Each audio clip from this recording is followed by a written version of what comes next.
Quest 416.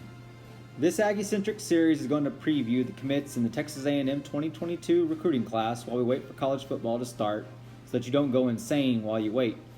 Otherwise, you might start to look like a freshman standing on the grass of the MSC after a corps member very directly let them know, get off the grass.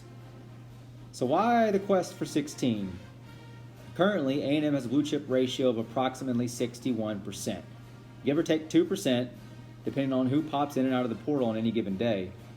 In the last decade, no team with a BCR of less than 52% has won a championship.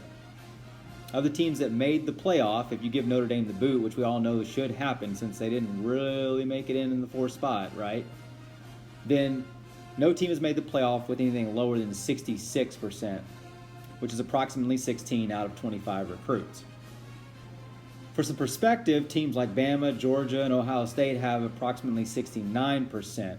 So 16 four-star recruits would put us at a 64% ratio. But we need to get to 20 if we want to be in the same range as those top programs. So take a look at this. In 2018, we procured 13, all of which were four-star recruits. In 2019, this increased to 15, which was 2 5-star and 13 4-star. In 2020, we repeated that effort. And then in 2021, we finally made it to 16 with 1 5-star and 15 4-star recruits. So this has only been 1 year that we've made this, so if we're looking to compete on the other team's levels, we want to make sure we get that up to that percentage.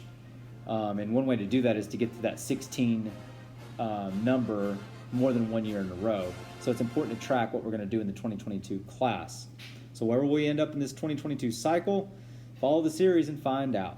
So as part of our quest for 16, we're going to take a look at each commit in the 2022 recruiting class for Texas A&M and count those recruits and track them to see how close we get to that 16 number in this cycle. First up on our list is Noah Thomas. Now, Noah is just outside the 4-star range at .886, and you need to be .89 to have a chance for that. But he's a 6'5", 3-sport athlete who has a real shot to get that 4-star. He's a tall drink of water coming in at 190 pounds who just finished his junior season at Clear Springs High School in League City, Texas. And when you watch his tape, who does he remind you of? Two guys come to mind for me. And as we watch this, let's see if we come up with the same two guys. He doesn't look like he's quick off the ball, but he's deceptively fast. Now, he runs a low 48 in the 400 meter, which was good for 5th in the state championship in the 6A level. So he actually is quite fast, especially top end. His route running, deliberateness catching the ball, and the difficulty he presents to defenders trying to tackle him are what stand out to me. His footwork looks like he could back up James Brown, in my opinion, and he catches nearly everything out away from his body, utilizing his superior reach. Honestly, I think probably he reminds me of Jeff Fuller. I don't know if you remember Jeff Fuller from the Sherman era, but Jeff Fuller would run a comeback route like he was a bobber on the end of a fishing line attached to a 7-year-old when that 7-year-old thinks he's got a nibble, and he just jerks that thing out of the water. Now, as in regards this other guy, Mike Evans was notorious for not ever going to the ground. He would drag defenders down the field like my mom used to drag me down the aisle in Walmart whenever I was throwing a fit. So Noah looks like he was cut from the same cloth from these two guys in these areas. But I think we can forget NIL. Noah could probably make good money letting defenders pay him to go down because he's so hard to tackle. Yeah, I doubt he'd probably take the money, though. He looks like he prides himself on not being tackled. And next up is Martral Harris. At 6'2" and 210 pounds, Martrell has a great physical link to him. He plays downhill, much like Buddy Johnson, in my opinion. He's quite good at being in the mix, kind of getting off for round blocks and takes good angles to the ball. So he's kind of like a Johnny-on-the-spot kind of guy, right?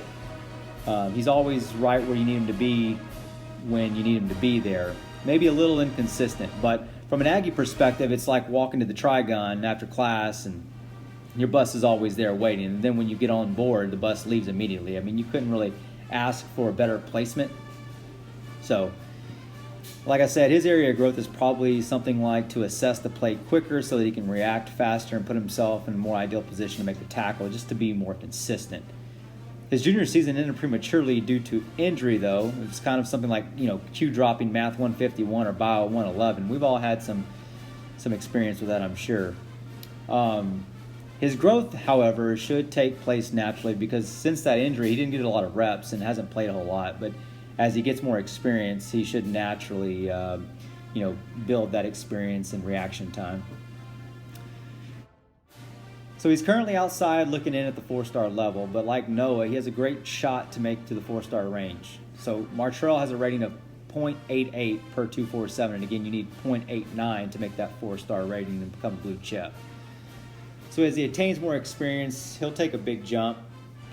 And it's not out of the question that he might even make it to 0.90.